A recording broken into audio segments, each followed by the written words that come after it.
வணக்கம். இன்றைக்கி ஜானஸ் கிச்சனில் நாட்டு சுரக்காவும் வேர்க்கடலையும் வச்சு ஒரு கிரேவி மாதிரி செய்யலாம். இது சாதம், டிஃபனு எல்லாத்துக்குமே நல்லாயிருக்கும். நான் அதுக்காக நாட்டு சுரக்காய் எடுத்திருக்கேன். அதை இந்த மாதிரி கட் பண்ணிவிட்டு அதோட விதை பகுதியும் தோலையும் சீவி எடுத்துடலாம். எடுத்துகிட்டு இந்த மாதிரி பொடி பொடியாக க்யூப் ஷேப்பில் கட் பண்ணி வச்சுருக்கேன். ஒரு இரும்பு கடாயில் 2 டேபிள் ஸ்பூன் அளவுக்கு எண்ணெய் சேர்த்துருக்கேன். எண்ணெய் காஞ்சதும் அதில் கடுகு, உளுத்தம்பருப்பு, சீரகம், கடலைப்பருப்பு, ஒரே ஒரு வரமிளகாய் சேர்த்துருக்கேன். இந்த கடுகெல்லாம் வெடிச்சிட்டு பருப்பெல்லாம் செவந்து வரட்டும். இந்த மாதிரி வந்த பிறகு இதில் ஒரு மீடியம் சைஸ் வெங்காயத்தை பொடி பொடியாக நறுக்கி வச்சுருந்தேன். அதை சேர்த்துக்கிறேன். சேர்த்துட்டு 1 நிமிஷத்துக்கு இதை வதக்கி விட்டுக்கலாம். இப்போ இது கூட பழுத்த தக்காளியை, ஒரு மீடியம் சைஸ் தக்காளியை கட் பண்ணி போட்டிருக்கேன். போட்டு ஒரு வாட்டி கலந்து விட்டுறேன். கலந்து விட்டுட்டு இதில் ஒரே ஒரு பச்சை மிளகாய் சேர்த்துருக்கேன். கூடவே ஒரு 3-4 பல்லு பூண்டை பொடி பொடியாக நறுக்கி போட்டிருக்கேன். போட்டுட்டு ஒரு வாட்டி கலந்து விட்டுட்டு கொஞ்சம் கருவேப்பிலையும் சேர்த்துக்கிறேன். சேர்த்துட்டு நல்லா கலந்து விட்டுட்டு இதில் உப்பு, மஞ்சள் தூள் சேர்த்துக்கலாம். நான் இதில் 2-3 சிட்டிகை மஞ்சள் தூள் சேர்த்துருக்கேன்.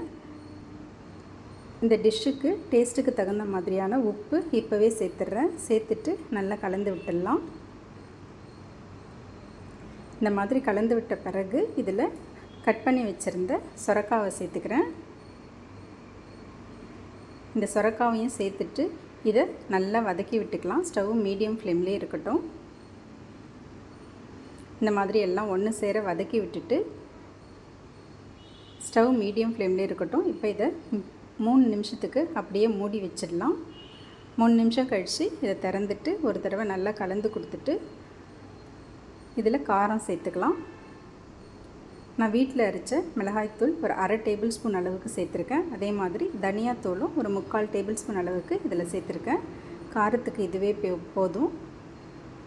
காரம்லாம் சேர்த்துட்டு நல்லா கலந்து விட்டுறேன். இந்த மாதிரி கலந்து விட்டுட்டு இதில் தண்ணி சேர்த்துக்கலாம். தண்ணி ரொம்ப சேர்க்க வேண்டாம்.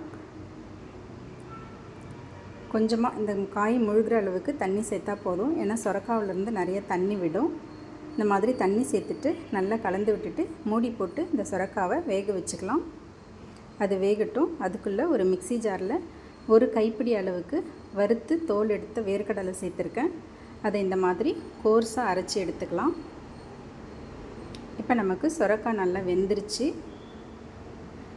அதை ஒரு வாட்டி மிக்ஸ் பண்ணி விட்டுக்கிறேன். நல்லா கரெக்டாக ஒரு கிரேவி கன்சிஸ்டன்சியில் இருக்குது.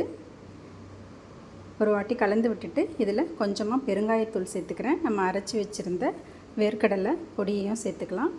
கொஞ்சம் கொத்தமல்லி தழையும் சேர்த்துக்கலாம். சேர்த்துட்டு ஸ்டவ்வை ஆஃப் பண்ணிவிட்டு இதை நல்லா கலந்து விட்டுடலாம்.